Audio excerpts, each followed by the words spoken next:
Hello guys, welcome to my vlog. Mayroon na naman tayong pagkakakitaan, kaya i-download nyo na rin itong katulad nito. Manonood ka lang ng K-drama at kikita ka ng katulad nitong points na to. Kapag ito kinilay mo, nilalabas dito na claim, at pagkalabas niyan, dito mo siya i-claim kapag natapos mo yung 2,000 na pagnonood. Tapos kapag gusto mo makita yung iyong redeem, punta ka lang dito sa Me at makikita mo yung redeem points mo kung magkano na yung iyong balance. Sa amin naman, katulad namin nasa Taiwan kami, NT dollar, kaya ito yung aming kita, PayPal.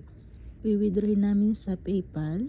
Tapos sa GCash naman ay Pilipinas, kaya ano pang hinihintay nyo, mag-download na kayo at ilagay lang yung aking ID number sa inyong invitation code. So yun na guys, thank you for watching. Ilagay nyo lang dito yung inyong invitation code.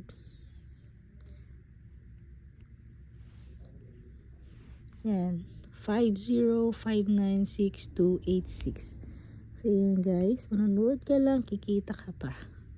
Yan. Ano pang hinihintay nyo, download na.